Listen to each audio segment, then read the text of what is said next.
This is the beginning of a journey, a 1,000-kilometre trek down a chasm dividing Pakistan and India. Two countries now staring into the nuclear abyss. It starts here, at the junction of the Himalaya and Karakoram, two of the planet's mightiest mountain ranges.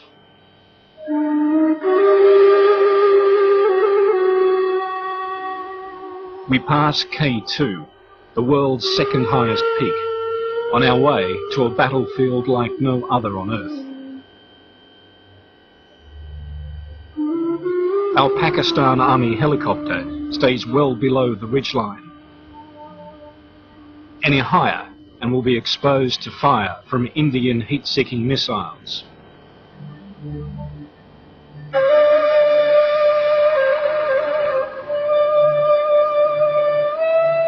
Climbing to 19,000 feet, we approach our destination, Siachin Glacier.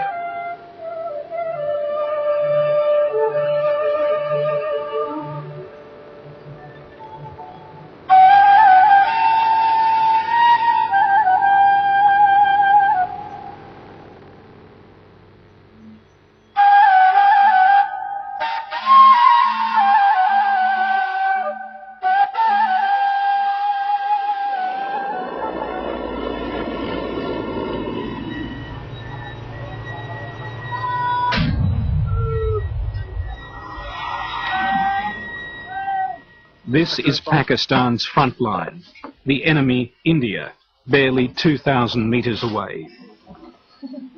Center correction.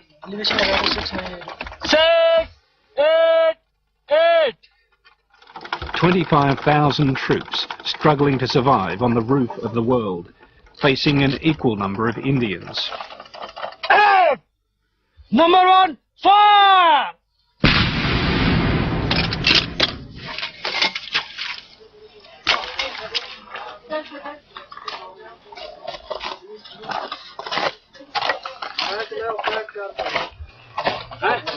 It's a world deprived of oxygen, where the simplest movements require huge effort. It's also a graveyard that's claimed 3,000 lives. The number one killer up here is weather and the altitude. In winter, the temperatures get down to -40. Entire patrols have been swept away by avalanches or disappeared into crevices. Others have been felled by the lack of oxygen at this high altitude. Battle casualties due to Indian fire account for a mere 5% of all Pakistan casualties.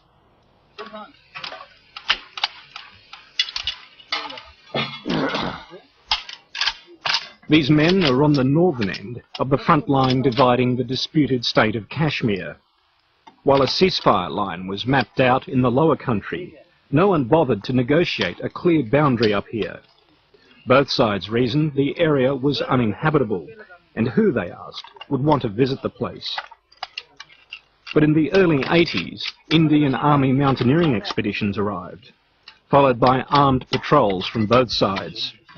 Finally, in 1984, the first shots were fired.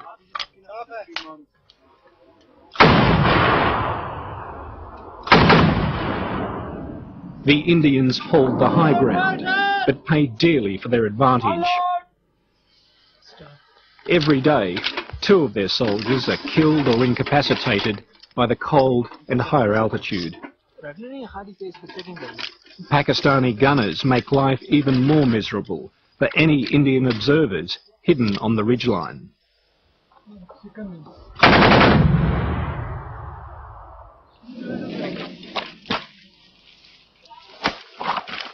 Muslim Pakistan was created after the 1947 split with Hindu-dominated India. These days, the military embraces its Islamic faith with ever-increasing intensity.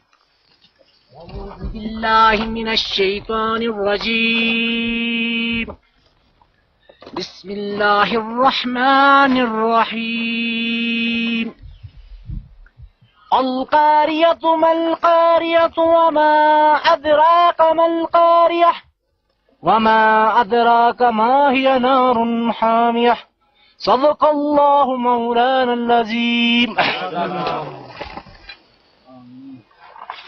दूसरी post के ऊपर जा रहे हैं और आपका फासला जो है काफ़ी है और ये फासला आप लोगों ने जो कि 7 घंटे में कवर करना है और जो भी बंदा जिसको भी कोई बीमार होता है तो आपके पास वायरलेस सेट है, इन टाइम हमें बताना है और उसको इन टाइम जो है इवैक्यूएट करना है। नारे तकबीर, नारे तकबीर, इस्लाम जिंदाबाद, पाकिस्तान जिंदाबाद, पाकिस्तान जिंदाबाद। Both sides are now well dug in. As the Pakistanis ready for another patrol, they know it's pointless attempting to seize the Indian positions.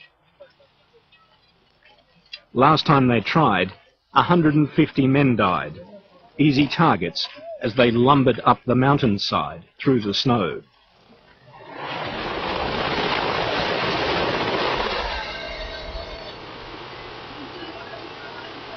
The brief summer is known as the campaigning season, when both sides do most of the fighting and moving of vital supplies. It's a military stalemate that has two of the world's poorest nations, each spending $2 million a day.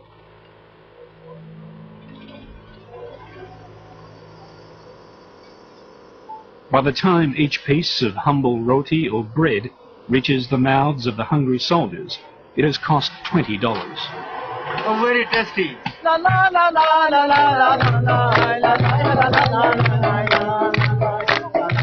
The loneliness of fighting on top of the world also takes its toll. Some embrace their faith with a passion. Others go mad, struck down by what's called Siachin syndrome, brought on by the altitude, stress, and the reality of killing the only other humans they may see in 3 long months up here.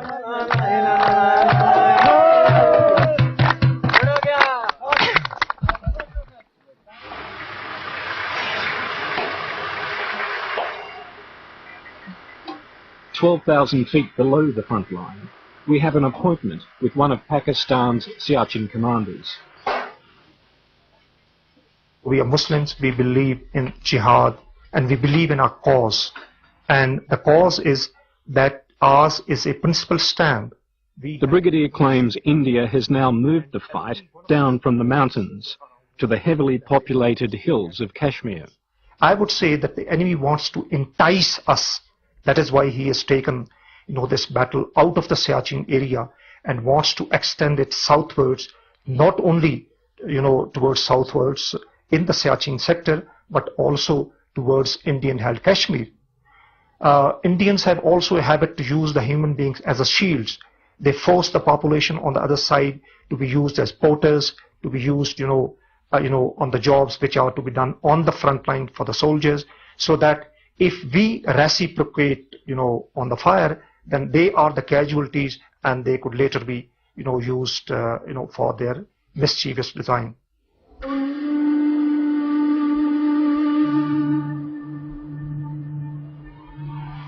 Of course, the Indians say exactly the same things about the Pakistanis.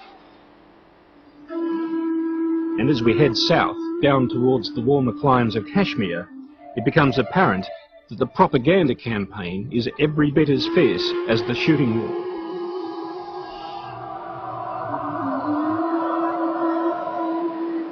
We're granted permission to visit the town of Atmaquam, just a few hundred metres over the Pakistan side of the so-called line of control.